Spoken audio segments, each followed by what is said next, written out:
दोस्तों, साधु बाबा की कहानी ये पार्ट 2 है। अगर आपने पार्ट 1 नहीं देखा है तो आपको लिंक डिस्क्रिप्शन में मिल जाएगा, आप वहाँ से पार्ट 1 को देख सकते हैं। मैं कल रुक जाऊंगी और उसके बाद यदि मैं ज़्यादा दिन तक ना आ पाई तो तुम वहाँ आ जाना। मैं किसी न किसी बहाने से तुमसे मिलने आती रहूँगी, यही ठीक रहेगा। शंकर ने कहा, मैं वहीं आ जाऊँगा, फिर तुम्हें यहाँ नहीं आना पड़ेगा और हमारा मिलन होता रहेगा। राकेश झोपड़ी के पीछे खड़ा हुआ सब सुन रहा था और देख भी रहा था। उसकी आंखों में खून उतर आया था। उसके जी में आ रहा था कि इसी समय इन दोनों को जान से मार दूं। मगर न जाने क्या सोचकर वहां से चला आया और चुपचाप अपने बिस्तर पर लेट गया। दूसरे दिन राकेश ने जानबूझकर जाने का प्रोग्राम कैंसिल कर दिया। यह जानकर कि जाने का प्रोग्राम कैंसिल हो गया है तो रजनी बहुत खुश हुई, लेकिन उसने अपनी खुशी किसी के साथ जाहिर नहीं की। दूसरे दिन रात में भोजन करने के बाद राकेश चुपचाप वहां से चला गया। वह वहां से तेज तेज चलता हुआ उस साधु की झोपड़ी में पहुंच गया। उसने वहां जाकर साधु के 2 टुकड़े कर डाले और फिर वह वहीं पर खड़े एक पेड़ पर चढ़ गया। वह अपने आप को पत्तों में छुपाए हुए था। करीब 1 घंटे के बाद उसकी पत्नी रजनी वहां आ गई। वह एक हाथ में थाल में शंकर के लिए भोजन लिए हुई थी। उसने दुल्हन की तरह श्रृंगार कर रखा था। रजनी शंकर की झोपड़ी में पहुंची। उसने वहां जाकर शंकर के 2 टुकड़े देखे। शंकर की यह हालत देखकर रजनी की जो हालत हुई वो देखने के लायक थी।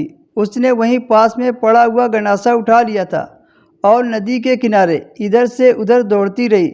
यदि शंकर का कत्ल करने वाला उसे मिल जाता तो वह उसके टुकड़े टुकड़े कर डालती। प्यार की अग्नि ने उसके तन बदन में आग लगा रखी थी। उसने नदी के किनारे इधर उधर कई चक्कर लगाए और जब नजर न आया तो गड़ासे को वहीं पर डाल दिया और लकड़ियां इकट्ठा करने लगी। कुछ लकड़ियां तो उसकी झोपड़ी में थी, कुछ और इकट्ठा की। फिर उसके सिर को और धड़ को उन लकड़ियों में जला दिया। शंकर की चिता जलने लगी तो वह थके से कदमों से अपने घर की ओर चल दी। उसके जाने के बाद राकेश पेड़ से नीचे उतर गया और घर जाकर बिस्तर पर लेट गया। कुछ देर के बाद नींद ने उसे अपनी आगोश में ले लिया। रजनी भी आकर अपनी चारपाई पर लेट गई। वह पूरी रात 1 मिनट को भी ना सोई। वह अपने प्रेमी साधु शंकर की याद में पूरी रात आंसू बहाती रही। सुबह उठकर ससुराल जाने को तैयार हो गई। राकेश अपनी पत्नी को विदा करा के ले आया। उसने शायद यह सोचकर अपनी पत्नी को, रजनी को माफ़ कर दिया था कि जीवन में गलती किससे नहीं होती। गलती को यदि माफ़ न किया जाए तो गलती करने वाला गलती करता रहता है। राकेश रजनी को अपने घर ले आया। वह उससे उसी तरह ईमानदारी से प्यार करता रहा जैसा कि लोग अपनी पत्नियों को प्यार करते हैं। काफ़ी समय बीत गया, उनके बीच किसी किस्म की कोई बात नहीं हुई। वो दोनों ही अपनी अपनी ड्यूटी निभाते रहे। मगर एक दिन रात में राकेश और रजनी दोनों बाहर बैठे थे। राकेश भोजन कर रहा था। राकेश ने रजनी से कहा, जरा 1 गिलास पानी ले आना। अंदर कैसे जाऊं, डर लगता है। उसकी बात को सुनकर राकेश को हंसी आ गई। रजनी ने कहा, क्या बात है, तुम हंस क्यों रहे हो? हंसी इस बात पर आ रही है तुम्हें अंदर घर में से गिलास लाते हुए डर लग रहा है, और उस समय डर नहीं लग रहा था जब तुम आधी रात को शंकर की लाश को जलाने के लिए लकड़ियां इकट्ठा कर रही थी। न जाने कैसे ये बात उसके मुंह से निकल गई। वर्षों बीत गए थे, कभी इस बात का उसने जिक्र नहीं किया था, पर आज पता नहीं कैसे राकेश के मुंह से निकल गया।